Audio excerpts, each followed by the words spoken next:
지난주에는 이 라오디게아 교회 벌거벗음을 보기 위해 성경 전체에서 벌거벗음이 의미하는 것이 무엇인가를 보았죠. 영적으로 또 육적으로.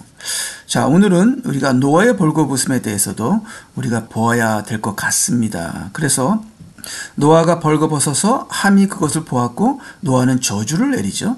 그래서 이 노아의 저주에 두 가지 풀리지 않는 의문이 있는데요. 저나 모든 사람이 아마 같은 의문을 갖고 있을 겁니다. 아버지의 벌거벗음을 본 것이 뭐가 그렇게 큰 죄이기 때문에 뭐 저주까지를 받습니까? 저는 뭐 저희 아버지랑 무슨 뭐 찜질방 뭐 그런데 가면은 뭐 남자들 다 벗고 서로 보는데, 자, 두 번째는 더 좀 이해할 수 없어요.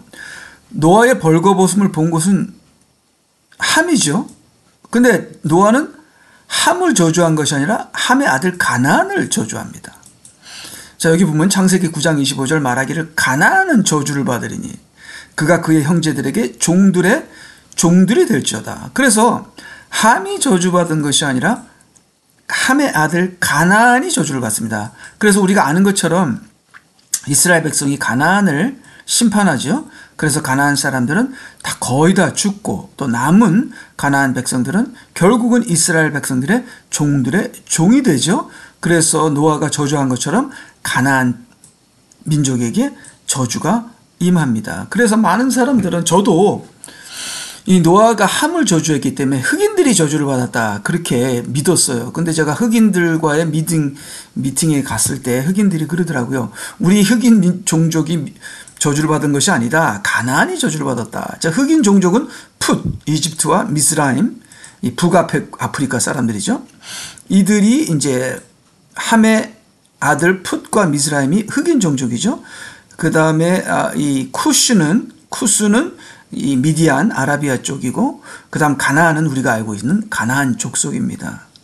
자, 그래서 이 풀리지 않는, 도저히 이해가 되지 않는 왜 가나안을 저주했는가를 우리가 알기 위해서는 우리가 지난주에 이 성경의 벌거벗음의 의미를 다시 한번 우리가 복습하면서 이 두 가지 질문에 대한 이 퍼즐을 우리가 풀어보는 시간을 갖겠습니다. 그래서 창세기 9장 22절 보니까요. 가나안의 아비 함이 자기 아버지의 벌거벗은 것을 보고 밖으로 나가 그의 두 형제에게 말하였더니, 자, 함은 아들이 4명이에요. 근데 왜 가나안의 아비라고 그랬죠? 그것은 이 함이 아비의 벌거벗은 것을 보고 본 것과 노아가 그것을 진노해서 저주한 것과 가나안이 직접적인 연관이 있기 때문에 가나안의 아비 함이라고 얘기를 합니다. 자, 그러면 이제 함이 이제 아비의 벌거벗은 것을 보고 밖으로 나가 두 형제에게 말하였더니 뭐라고 얘기했을까요? 나 아빠 벌거벗은 걸 봤어. 그런 얘기를, 우리가 생각하는 그런 얘기는 아닌 것 같습니다. 그래서 이제 성경에서 말하는 벌거벗은 의미를 통해서 함이 밖에 나가서 두 형제에게 뭐를 얘기했는지를 그것도 우리가 이해할 수 있을 것 같습니다. 자, 그래서 여기 보니까 이제 계속해서 셈과 야펫은 이제 아비의 그 벌거벗음을 보지 않고 셈과 야펫이 옷을 집에서 자기들의 어깨에다 걸치고 뒷걸음질로 들어가 아버지의 벌거벗은 것을 덮은지라. 그들의 얼굴이 뒤를 향해 있었기에 그들은 자기 아버지의 벌거벗음을 보지 아니하였더라. 자, 그러면 이 함이 아버지의 벌거벗은 것을 보았다는 것은 무엇이고, 또 셈과 야벳이 벌거벗은 것을 덮었다는 것이 무엇인지 우리가 보도록 하겠습니다. 자, 그러면 지금까지 우리가 지난주에 본 것에서 보게 되면 성경에서 말하는 벌거벗음을 드러내다, 벌거벗음을 보았다가 아니라요, 벌거벗음을 드러내다라는 것은 음부를 드러내다라는 것이고, 또 음부를 드러내다는 것은 음란한 음부가 드러났다는 거고, 그 음란한 음부가 드러났다는 것은 성행위를 했다는 것이 우리가 지난주에 결론을 내린 하나님의 말씀이죠. 그래서 우리가 다시 한번 좀 복습하면은 어떤 남자가 월경 중에 있는 여인과 동침하여 그녀의 벌거벗음을 드러내며, 그래서 벌거벗음을 드러냈다는 것은 동침했다는 거고요. 성행위를 했다는 거고, 바로 이 벌거벗음을 드러냈다는 건 음부가 드러났다는 거고, 음부가 드러났다는 건 타락한 음란이 드러났다는 겁니다. 그래서 이것은 다 같은 의미로 성경에서 말하고 있는데요. 그건 우리가 지난주에 우리가 보았던 것이고요. 자, 그러면 벌거벗음을 보았다는 말은 무엇인가? 여기 보니까요.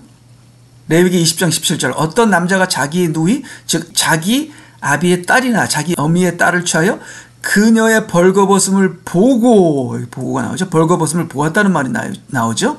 그녀가 그의 벌거벗음을 보면, 자, 그럼 벌거벗음을 보는 것이 사악한 일이라. 벌거벗음을 보면 그것은 사악한 일이라. 당연히 자기 누이나 아비의 딸이나 어미의 딸을 배가 다르더라도 같은 형제끼리 벌거벗음을 보면 안 되죠. 근데 이거는 단순히 보았다는 것이 아니라 여기 사악한 일이라고 했다는 것은, 여기 계속 보면 그들은 그들 백성의 목전에서 끊어지리니 그가 자기 누이의 벌거벗음을 드러냈으니, 즉 이 벌거벗음을 보았다는 건 벌거벗음을 드러냈다는 말이고, 벌거벗음을 드러냈다는 것은 음란이, 인간의 타락한 음란이 드러났다는 거고, 즉 동침, 성행위를 했다는 겁니다. 자, 그렇다면 누구의 벌거벗음을 보았다는 건 그 사람과 성행위를 했다는 것이죠. 그래서 여기 이사야 47장 3절에는 내 벌거벗음이 드러나며 정녕 내 수치가 보이리라. 그러니까 벌거벗음이 드러났다는 것과 더 벌거벗음이 보인다는 거랑 같은 것을 의미하는 거죠. 여기 수치는 음란한 죄를 얘기하는 것이고요. 자, 그러면은 반대로 벌거벗음을 덮었더라는 것은 지금까지 우리가 말한 것에 반대로 생각하면 됩니다. 벌거벗음을 덮었더라는 것은 벌거벗음을 보았다는 것에 반대요. 벌거벗음이 드러났다는 것에 반대요. 음란한 것이 드러났다는 것에 반대요. 성행위를 했다는 것에 반대가 되는 겁니다. 그래서 함은 성행위를 했지만 그의 형제 야펫과 셈은 성행위를 한 것이 아니라 성행위를 덮었다는 것은 아비의 벌거벗음을 보지 않았다는 그뿐만 아니라 아비의 벌거벗음을 드러내지 않은 것이요, 성행위를 하지 않은 것이요, 음란한 수치를 하지도 않은 것이라, 그렇게까지 우리는 보아야 하는 것입니다. 자, 그러면 함이 자기 아비 노아에게 동성의 행동을 한 것인가? 함이 아비의 벌거벗음을 보고 동성의 행동을 한 것인가? 그래서 노아가 자기가 함에게 당한 것 때문에 그래서 그렇게 진노하여 노아가 저주한 것인가? 근데 그거는 아닌 것 같아요. 왜냐하면 그러면 노아가 함을 저주해야 되지 왜 가나안을 저주합니까? 자, 가나안을 저주했기 때문에 함이 노아에게 동성의 행동을 한 거는 아닌 것 같아요. 아닌 것 같아요가 아니라 아니에요. 자, 그러면 우리가 조금만 더 성경으로 들어가서 함이 아비에게 무슨 짓을 했는가를 우리가 보게 되면요. 여기 레위기 보게 되면요. 자기 아비의 아내와 동침하는 자는 자기 아비의 벌거벗음을 드러냈으니 그 둘을 반드시 죽일지니라. 그들의 피가 그들 위에 있으리라. 자, 그러면 함이 자기 아버지 노아에게 동성의 성행위를 한 것이 아니라 아버지의 아내를 동침한 거예요. 여기 보니까 아버지의 벌거벗음을 본 것은 아버지의 벌거벗음을 드러낸 것이요, 자기 아버지의 벌거벗음을 드러낸 것은 아버지의 아내와 동참하는 자는 자기 아비의 벌거벗음을 드러냈다고 말합니다. 자, 그리고 여기도 보면 어떤 남자가 자기 삼촌의 아내와 동침하면 그는 자기 삼촌의 벌거벗음을 드러낸 것이니, 즉 본 것이니 그들은 그들의 죄를 담당할 것이며 그들은 자식 없이 죽으리라. 그래서 함이 자기 아버지의 벌거벗음을 보았다는 건 자기 아버지의 벌거벗음을 드러냈다는 것이고, 자기 아버지의 벌거벗음을 드러냈다는 건 자기 아버지의 아내를 범한 것입니다. 자기 아버지의 아내와 동침한 것이죠. 자, 그러면 함이 자기 친엄마를 범했다는 것인가? 그렇지는 또 않습니다. 그렇지는 않습니다. 자, 그러면 도대체 함이 자기 아버지 노아에게 한 것이 무엇인가? 그것은 함은 자기 친어미가 아니라 자기 아비의 첩 또는 첩들을 범한 것이 가장 타당한 추측이다. 자, 그럼 우리가 보겠습니다. 여기 우리 창세기 9장 19절을 보면 이들이 노아의 세 아들인데 그들에게서 난 자들이 온 땅에 퍼지니라. 자, 노아가 농부가 되어 포도원을 가꾸었더니 그가 포도주를 마시고 취하여 그의 장막 안에서 벌거벗은지라. 홍수 후에 노아가 350년을 살았더라. 자, 그러니까 홍수 후에 노아는 350년을 더 살았죠. 자, 그러면 노아의 세 아들이 노아의 홍수 후부터 이제 자손을 낳기 시작했는데요. 그전에는 자손들이 없었습니다. 성경에 의하면. 그러면 이 자손들이 온 땅에 퍼지려면 몇 년이 지났어야 할까요? 그냥 짧게 잡아서 100년이라고 하면 아마 100년 안에 100년 때 온 세상에 노아의 자손들이 퍼지기 시작하죠. 자, 그러면 많은 사람들이 낳고 이 노아의 손자들이 낳고 그때 노아가 이제 100년이 지나고 200년이 지나면 노아의 아내가 나이가 많이 들었고 아마 제 생각에는 노아가 350년을 더 살았기 때문에 첩들을 두었다고 저는 생각합니다. 그것도 하나가 아니라 여러 명을 두었을 가능성이 많다고 생각합니다. 그래서 노아는 젊은 여자들에 빠져 술 취하고 그들과 함께 성행위를 했을 가능성이 있다는 것이 타당한 추측이다. 그것도 노아가 제정신으로는 그러지 않았겠죠. 노아가 아마도 포도원에서 술을 취하여 제정신을 잃어버리고 아마 자기 그 첩들 아니면 첩들에 빠져과 함께 성행위를 한 것이 아닌가. 근데 그 장면을 이제 함이 본 것이죠. 함이 보고 함이 이 아버지의 첩들을 범합니다.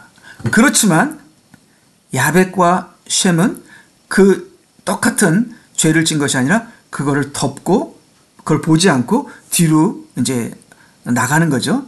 아버지를 존경하고 또 아버지의 첩들까지 존경한 거죠. 자, 그런데 이렇게 자기 아버지의 첩들을 범한 일들이 성경에 몇 번 나옵니다. 첫 번째가 루벤이고요. 루벤이 야곱의 아내 첩을 범하죠. 압살롬이 다윗의 첩들을 범하죠. 자, 그러면 이렇게 자기 아버지의 첩들을 범하는 데는 이유가 있습니다. 그 이유는 여러분도 아실 거예요. 자, 그리고 가나안이 왜 노아가 가나안을 저주했는가? 그것은 노아가 가나안을 저주한 이유는 가나안이 함과 노아의 첩에서 나온 씨이기 때문일 가능성이 많다. 그래서 이 가나안이 함과 노아의 첩에서 나온 씨일 가능성이 있기 때문에 노아가 가나안을 저주했다 하는 것은 굉장히 타당한 추측일 것 같습니다. 자, 그래서요, 이제 우리가 첫 번째로 루벤이 자기 아버지 야곱의 첩을 범하죠. 그 다음에 압살롬이 자기 아비 다윗의 첩들을 범했습니다. 근데 이것이 계획적이었습니다. 왜 아비의 첩을 범할까요? 여기 보니까 그러자 압살롬이 아히도펠에게 말하기를 우리가 어떻게 해야 할지 너희 가운데서 계략을 내놓으라 하니 아히도펠이 압살롬에게 말하기를 왕의 부친이 남겨두어 궁을 지키게 한 왕의 부친들의 첩들에게 들어가소서. 그러니까 이 왕의 자기 아버지의 첩들을 범하는 겁니다. 즉 자기 아버지의 벌거벗음을 드러내는 거죠. 그러면 아비의 침상을 더럽히게 되는 거예요. 루벤이 자기 아버지 야곱의 침상을 더럽혔죠. 그러면 왜 아버지의 침상을 더럽히냐? 그리하면 왕의 부친에게 미움을 받는 바 된 것을 온 이스라엘이 들으리니 왕과 함께한 모든 사람의 손이 강해지리이다. 자, 이게 아버지의 왕권과 주권을 빼앗는 방법 중에 하나가 아버지의 첩을 범하는 겁니다. 즉 아버지의 왕권을 빼앗았다는 그런 의미로 그 당시에 사람들이 아비의 첩을 범하는 그러한 가증한 악한 그런 죄를 지은 것이죠. 16장 22절 그리하여 사람들이 압살롬을 위하여 지붕에 장막을 치니 압살롬이 온 이스라엘의 목전에서 그의 부친의 첩들에게 들어가더라. 그 당시에 아히도펠이 내놓은 계략은 마치 사람이 하나님의 말씀을 물었던 것과 같았으니 다윗이나 압살롬과 함께한 아히도펠의 모든 계략이 그러하더라. 그래서 압살롬이 아버지의 왕권을 뺏기 위하여 아버지의 첩을 범합니다. 자, 그러면 루벤도 아마 그런 심정으로 아버지의 첩을 범했을 수도 있고요. 이 함이 이 노아의 첩들을 범한 것도 당연히 저는 노아의 주권을 빼앗기 위한 함의 아주 괴활한 계략이었다. 저는 그렇게 생각해 봅니다. 자, 그 다음에 이 아도니아가 솔로몬의 형제죠. 다윗 왕이 늙었을 때 그 얻은 여자를 자기에게 달라고 솔로몬의 어머니 밧세바에게 간청을 하죠. 여기 그때 핫깃 다윗의 부인의 아들 아도니아가 솔로몬의 어머니 밧세바에게 오니 그녀가 말하기를 내가 화평함으로 왔느냐 하자 이제 아도니아가 밧세바에게 청하죠. 그가 말하기를 내가 청하오니 솔로몬 왕께 구하소서 그가 당신의 말을 거절하지 아니하리니 수넴 여인 아비삭을 내게로 아내로 주라고 하소서 이렇게 얘기하죠. 그가 말하기를 당신께서도 아시거니와 왕국이 내 것이었고 온 이스라엘이 그들의 얼굴로 내게 돌려 나로 왕이 되게 하였나이다. 그러나 왕국이 돌이켜져 내 형제의 것이 되었으니 이는 그 왕국이 주로부터 그에게 주어졌음이니라. 자, 그래서 이게 지금 아도니아가 이 이스라엘의 왕권이 자기 거라는 그 미련이 아직도 있는 상태에서 자기 아버지 다윗의 마지막 여자인 아비삭을 달라는 거예요. 그래서 이제 밧세바는 이게 좀 심플한 여잔가 봐요. 좀 뭐 생각이 없는 심플한 여잔가 봐요. 그러니까 이 밧세바가 그래 맞아 너 왕권 뺏겼으니까 그래 불쌍하다. 그러면 아비삭이라도 줘야지 하는 그런 단순한 생각으로 솔로몬에 가서 얘기합니다. 이제 솔로몬에게 갔죠. 밧세바가 그녀가 말하기를 수넴 여인 아비삭을 당신의 형 아도니아에게 주로 아내로 삼게 하소서. 불쌍하잖아요. 왕권을 뺏기고 내 아들 솔로몬은 왕권을 얻었으니까 그 여자라도 줍시다 이렇게 밧세바가 얘기를 했나 봐요. 근데 이제 솔로몬이 이제 화가 났습니다. 왜 화가 났느냐? 자기 아비의 여자를 건드린다는 건 자기의 왕권에 도전을 한다는 거고 아도니아가 아직도 이스라엘 왕권에 대한 미련이 있어서 그 아버지의 그 여자를 건드려서 아직도 왕권에 대한 도전을 하겠다는 것으로 솔로몬은 그렇게 이해를 하는 거죠. 그래서 솔로몬 왕이 그의 어미에게 대답하여 말하기를 어찌하여 어머니께서는 아도니아를 위하여 수넴 여인 아비삭을 구하시나이까? 그를 위하여 왕국도 구하소서. 예, 이는 그가 내 형제임이니이다. 그를 위하여 또 제사장 아비아다를 위하여 또 수르야의 아들 요압을 위하여도 구하소서라고 하더라. 그리고 솔로몬 왕이 주로 맹세하여 말하기를 만일 아도니아가 그의 생명을 거역하여 이 말을 한 것이 아니라면 하나님께서 내게 벌을 내리시고 더욱 내리시기를 원하노라. 그러니까 아도니아가 반역의 심정을 갖고 이 말을 했다는 것이에요. 솔로몬이. 그러니까 이게 아비의 아내를 첩을 건드린다는 것은 그만큼 왕권에 대한 도전인 거예요.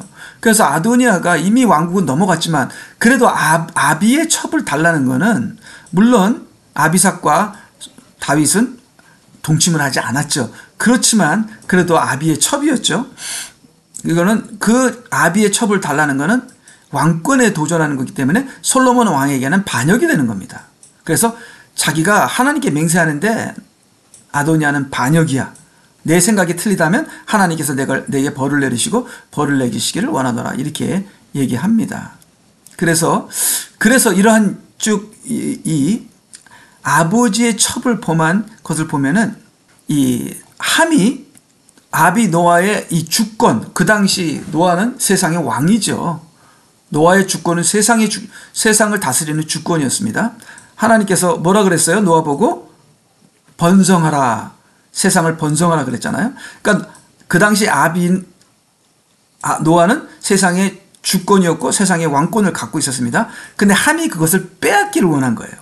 그러면 우리 성경을 통해서 함이 아비 노아의 주권을 빼앗았는가? 예, 빼앗았습니다. 빼앗았습니다. 자, 그것은 어떻게 되냐면 이제 창세기 10장 6절에 보면 함이 이 세상의 왕이 되지는 않았지만 정확히 함이 어떠한 세력을 갖게 됐는지 모르지만 함도 엄청난 세력을 아마 이렇게 만든 것 같아요. 엄청난 세력을 만들어서 그 함의 손자가 니므롯이 왕이 됩니다. 왕이 됩니다. 결국은 이 함의 자손이 세상에 노아의 주권을 뺏어서 노아의 왕권을 뺏어서 세상의 왕이 됐고 그 왕이 된 사람이 함의 손자 니므롯인데 이 니므롯은 세상의 첫 번째 적그리스도였다.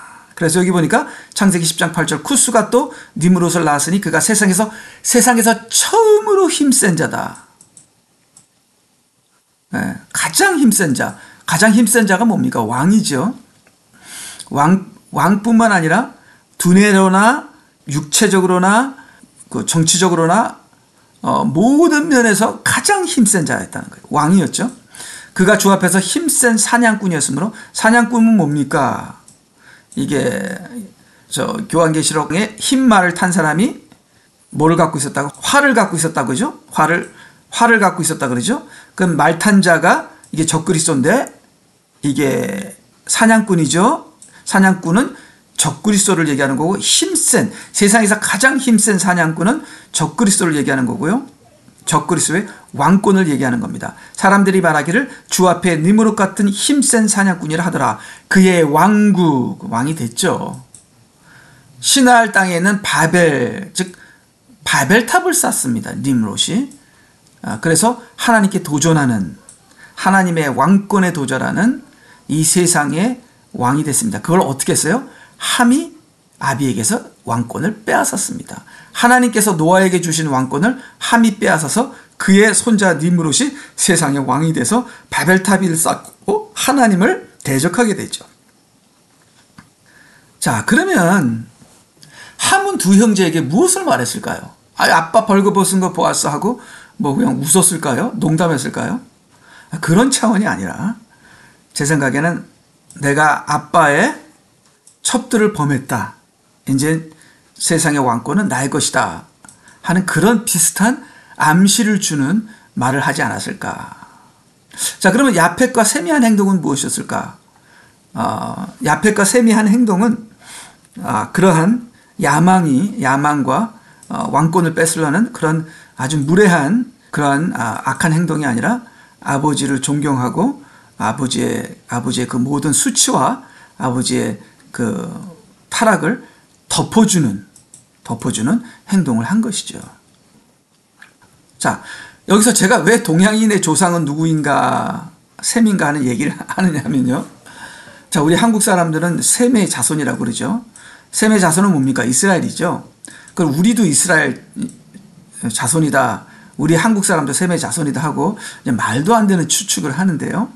그리고 단지파가 무슨 우리 조상인 단이었다더니 또 말도 안 되는 그런 얘기를 하는데요. 자, 아까 얘기했죠. 이 함의 자손은 흑인이었고, 그 다음 가나안이었죠.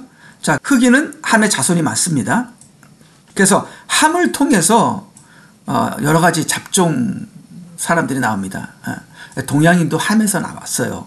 그래서 이 칼라, 이 백인과 이 유대인들 그쪽은 이제 좀 정상적인 사람들이고 함을 통해서 별 이상한 사람들이 나눠합니다.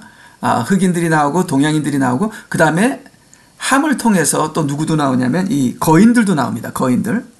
그래서 거인들의 DNA는 원래 다 죽었는데 제 생각에는 우리가 얘기를 제가 어제 한 것 같아요. 저뿐만 아니라 함의 부인이 이 거인들의 DNA를 갖고 있었는데 함이 그 부인과 결혼함으로 거인들이 끊기지 않고 거인들의 DNA가 이어졌다. 그래서 함은 결혼도 이상한 여자와 결혼했다 하는 것을 볼 수 있습니다. 자, 그러면 제가 얘기하고 싶은 것은 우리 동양인들이 흑인들을 막 이렇게 하대하고 그러는데 우리 동양인들도 똑같이 함의 자손이고 셈의 자손이 아니라 우리 동양인들도 함의 자손이고 흑인들과 우리들은 형제이다. 그래서 흑인들은 무시하지 말자.